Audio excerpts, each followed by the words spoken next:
ദൈവനാമം മഹത്വപ്പെടട്ടെ. പ്രിയരെ, വിശ്വാസത്താൽ ഹൃദയം കൊണ്ട് ആത്മാവിൽ സഞ്ചരിക്കുന്നു, നടക്കുന്നു. ഇതാണ് ക്രിസ്തുവിനുള്ളിലായ പുതിയ സൃഷ്ടിയായ ദൈവപുത്രനായി വെളിപ്പെട്ട ഒരു വ്യക്തിയുടെ ലക്ഷണം. പഴയ സൃഷ്ടി പാടെ ഉപേക്ഷിക്കണം, പുതിയ സൃഷ്ടിയെ ധരിക്കണം. പഴയ സൃഷ്ടി കാഴ്ചയാൽ നടക്കുന്നു, പുതിയ സൃഷ്ടി വിശ്വാസത്താൽ നടക്കുന്നു.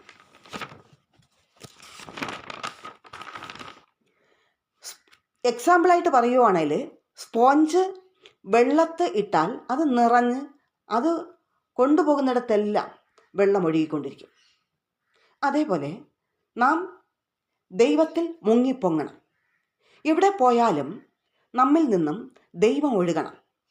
നമ്മുടെ വായിലൂടെ ദൈവം ഒഴുകണം, നാവിലൂടെ ദൈവം ഒഴുകണം, കയ്യിലൂടെ ദൈവം ഒഴുകി ഇറങ്ങണം, ഭൂമിയിലേക്ക് ഇറങ്ങണം. കാലിലൂടെ ദൈവം ഒഴുകി ഇറങ്ങണം, കണ്ണിലൂടെ ദൈവം ഒഴുകി ഇറങ്ങണം, ചെവിയിലൂടെ ദൈവം ഒഴുകി ഇറങ്ങണം. അപ്പോസ്തലപ്രവൃത്തി 17:28 നമുക്ക് കാണാം. ദൈവത്തിലല്ലോ നാം ജീവിക്കുകയും ചരിക്കുകയും ഇരിക്കുകയും ചെയ്യുന്നത്. വൈസവേഴ്സ, അതെ, അപ്രകാരം പറയുവാണെങ്കിൽ യേശുവും ദൈവവും എൻ്റെ അകത്തുണ്ട്.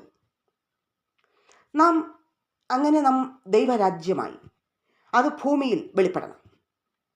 ഞാൻ ദൈവത്തിൽ ക്രിസ്തുവിനുള്ളിൽ ഒന്നാകണം. പിതാവിനെ ഭൂമിയിൽ വെളിപ്പെടുത്തണം. ക്രിസ്തുവിൽ ദൈവത്തിൽ ഒന്നായി തീരുന്ന അനുഭവത്തിലേക്ക് നമുക്ക് വരുവാനായിട്ട് കഴിയണം. Hallelujah, hallelujah, hallelujah. വെളിപ്പാട് പുസ്തകം 12-ാം അധ്യായത്തിൽ കാണുന്നത് പോലെ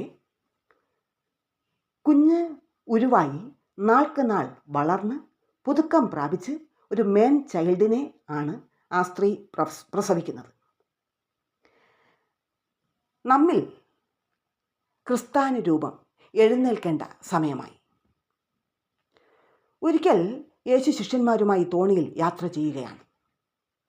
അപ്രതീക്ഷിതമായി കൊടുങ്കാറ്റ് വന്നപ്പോൾ ശിഷ്യന്മാർ ഭയപരവശരായി നിലവിളിച്ചു. ഉറക്കത്തിലായിരുന്ന യേശുവിനെ എഴുന്നേൽപ്പിച്ചു. അപ്രകാരം ഞാനാകുന്ന തോണിയിൽ ഉറങ്ങിക്കിടക്കുന്ന ക്രിസ്ത്യാനുരൂപൻ അകത്തു നിന്നും എഴുന്നേൽക്കണം.